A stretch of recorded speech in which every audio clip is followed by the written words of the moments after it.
Bismillahirrahmanirrahim. Le professeur Sadiq Abdelrahim, professeur du département de chimie de la faculté des sciences. Donc je vais faire la suite de ce que nous avons fait la dernière fois. Donc nous avons terminé le chapitre concernant les structures métalliques. Et là, je vais aborder le chapitre 4 qui correspond aux structures ioniques. Donc quand on parle de ionique, ça veut dire un composé ionique, c'est le résultat d'une réaction de transfert d'électrons où on aura une liaison ionique.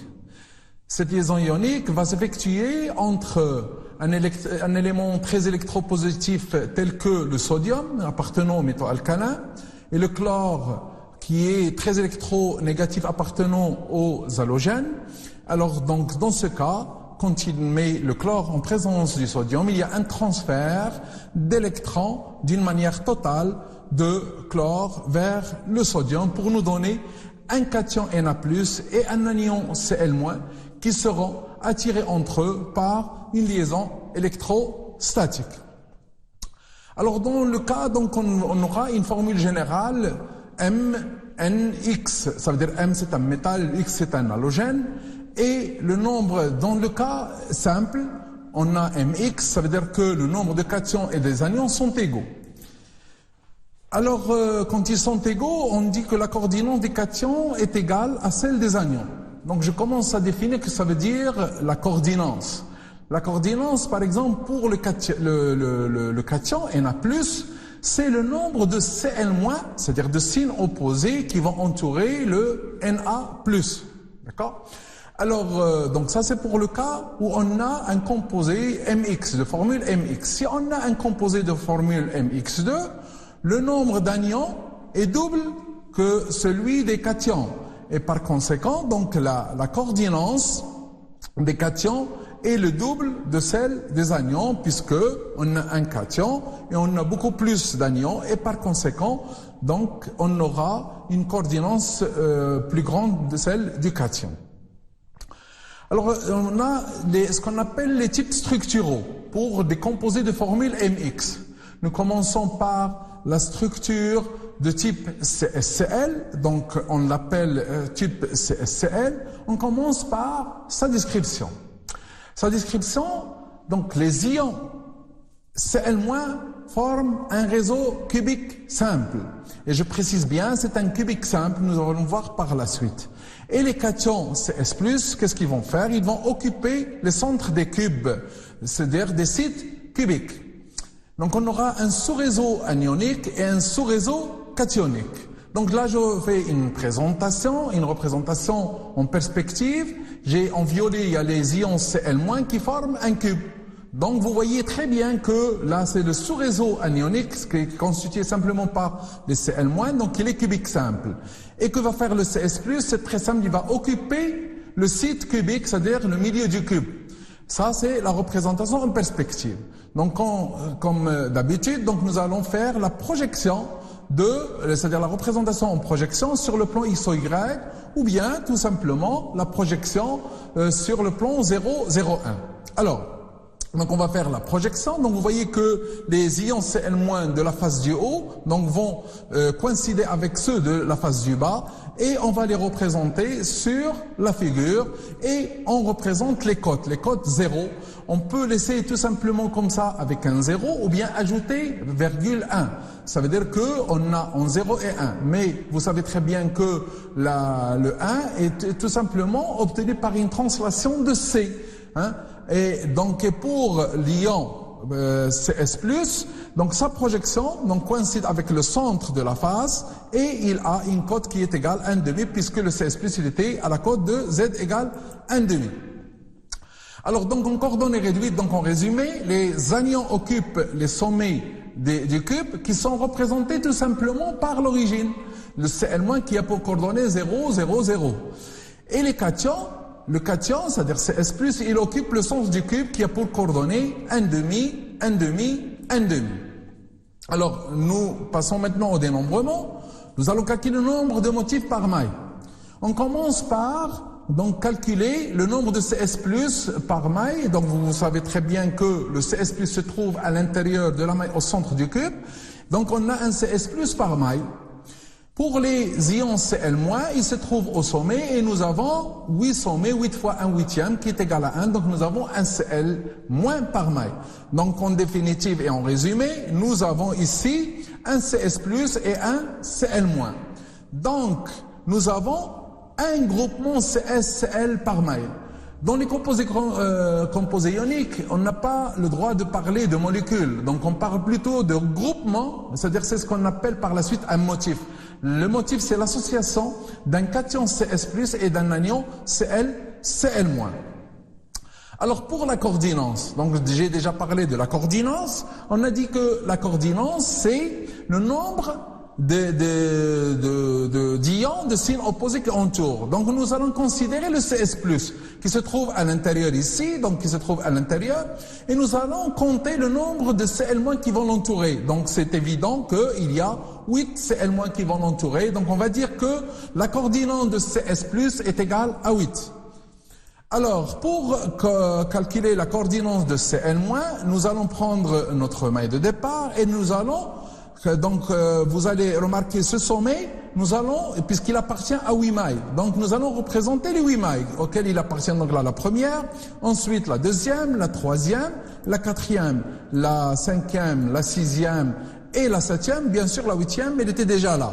Donc vous voyez que ce Cl- est entouré par 8 Cs+, donc on va dire que la coordinance de Cl- est aussi égale à 8. Donc nous avons un composé, la coordinance, qui est la coordinance de la structure CsCl est de type 8.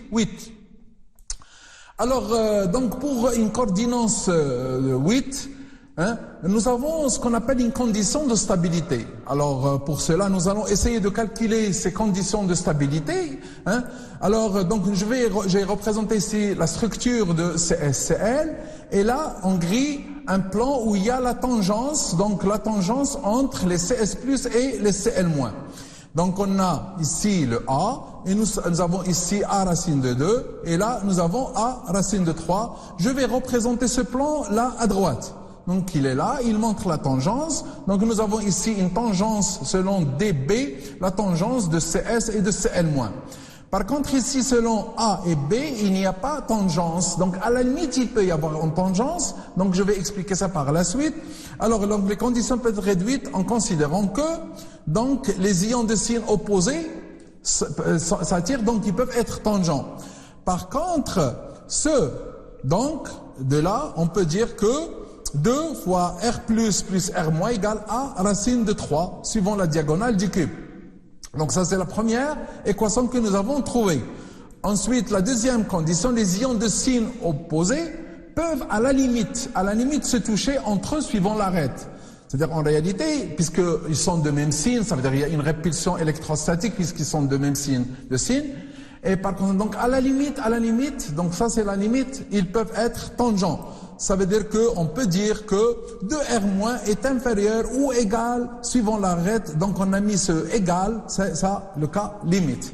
Alors en prenant ces équations, donc la première, 2R plus R- égale A racine de 3, et R- qui est inférieur à A sur 2, et on remplace dans la deuxième équation A par sa valeur, et on trouve que R- est inférieur ou égal à 2R plus R- sur 2 racine de 3.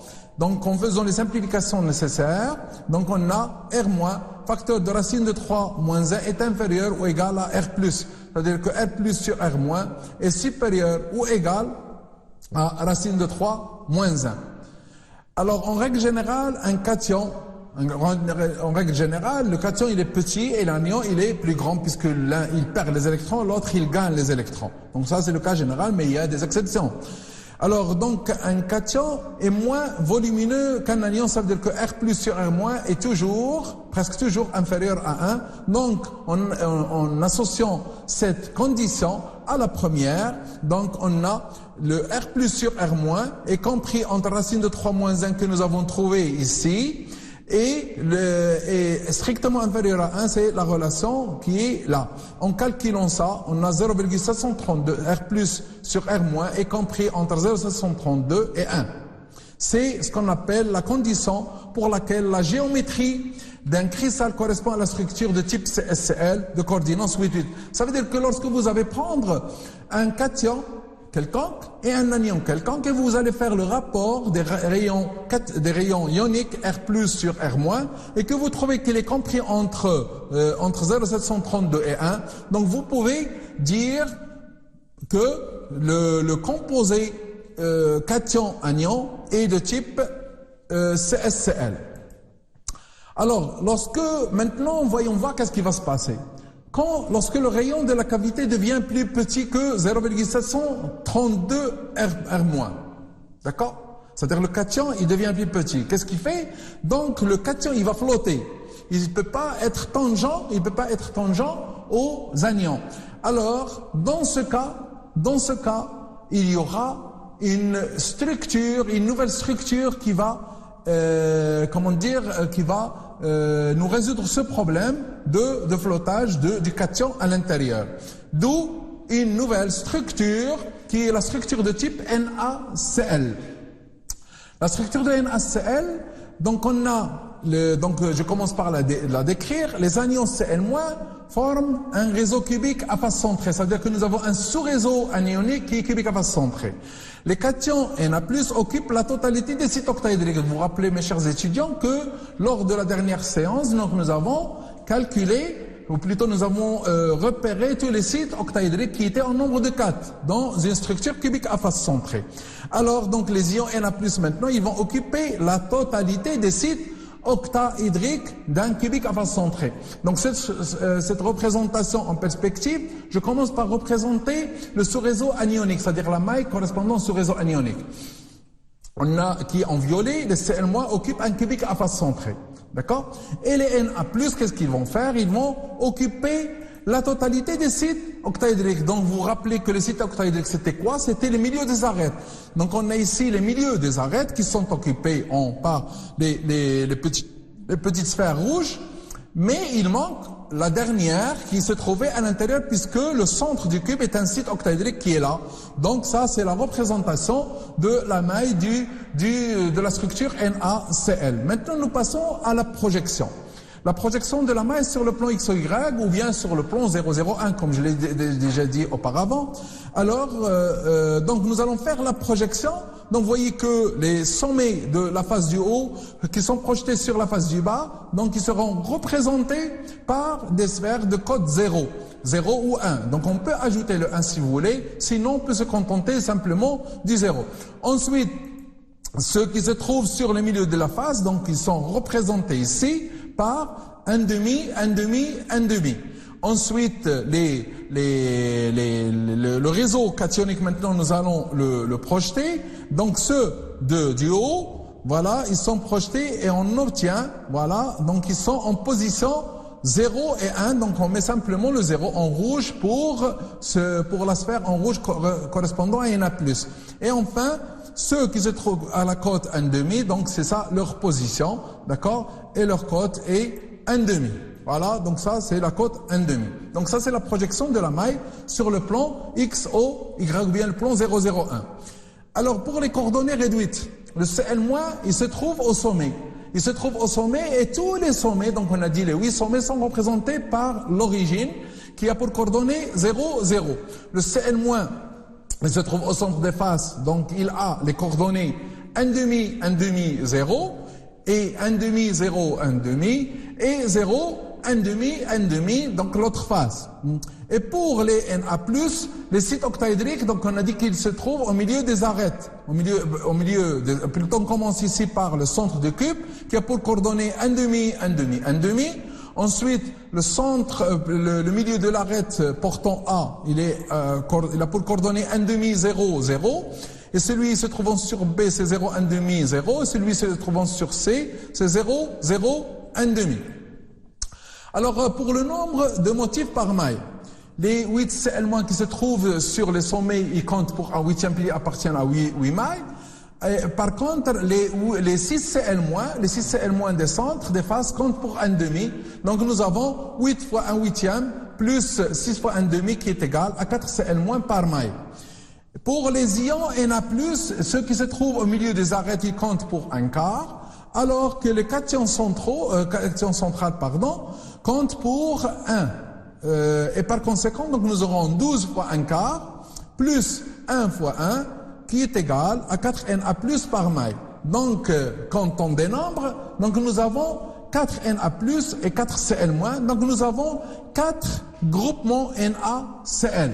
Donc le motif, c'est quoi? Le motif de cette structure, c'est une association d'un cation Na plus et d'un anion Cl-. Et c'est ça le motif. Donc nous avons 4 motifs par maille.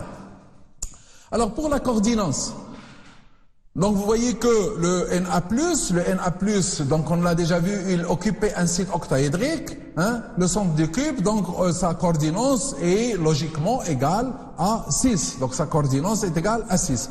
Voyons maintenant pour les Cl-, donc on considère le Cl- se trouvant sur le centre de la face du bas, voilà.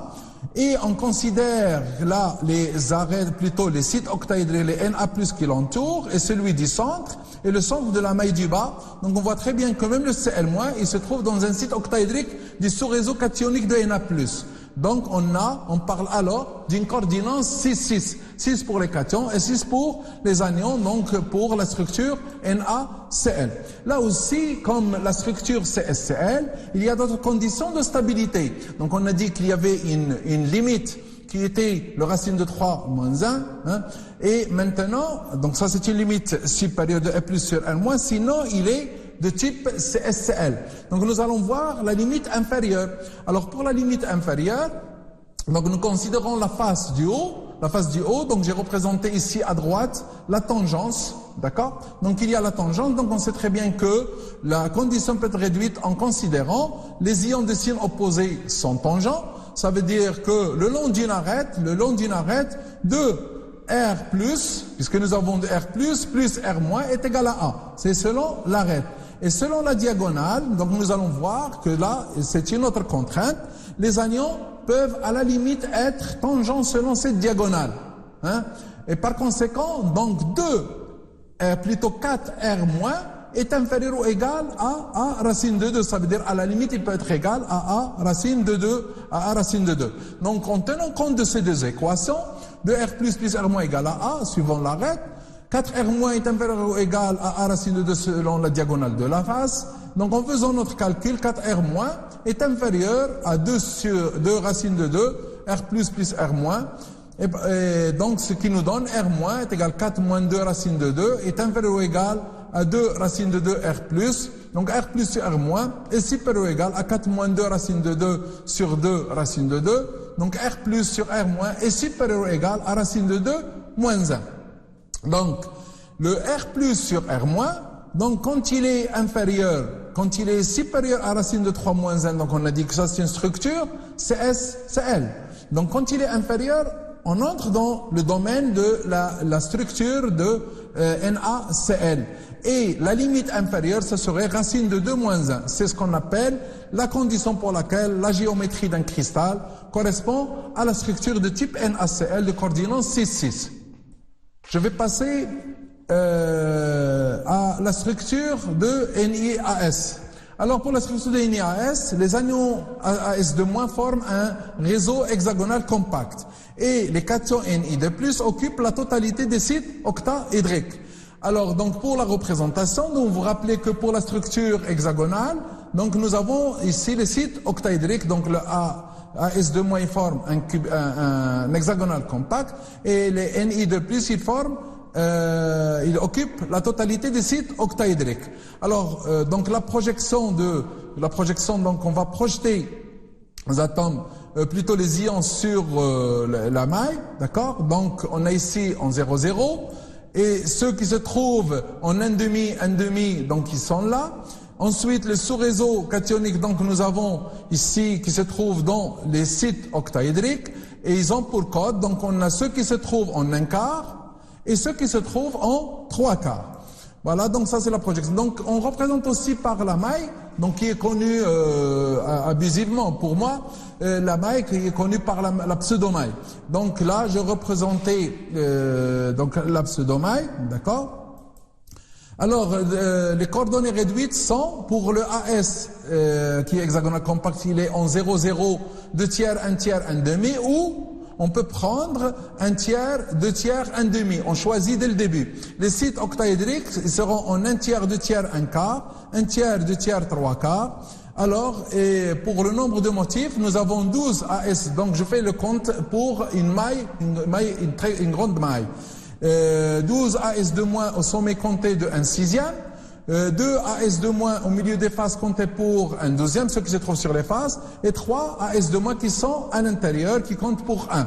D'où nous avons 12 fois 1 sixième, plus 2 fois 1 demi, plus 3 fois 1, qui est égal à 6 AS de moins par maille. Pour les NI de plus, nous avons 6 qui se trouvent à l'intérieur, donc nous avons 6 fois 1, nous avons 6 NI de plus par maille, donc au total, nous avons 6 groupements NI-AS par grande maille. Alors pour la coordinance, soit un anion AS de moins de la couche B, Z égale 1 demi, et là nous avons Z égale, donc il est entouré par 3 qui sont à la cote 3 quarts et 3 qui sont à la cote 1 quart. Donc ils forment un prisme. Les ions AS de moins sont placés donc au centre d'un prisme trigonal. La coordinate de AS de moins est égale à 6. Donc là, la coordinate de AS de moins est égale à 6.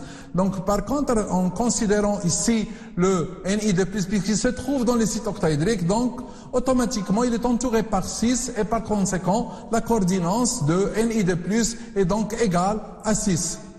Voilà, et la structure hexagonale NAS de coordinance 6, 6.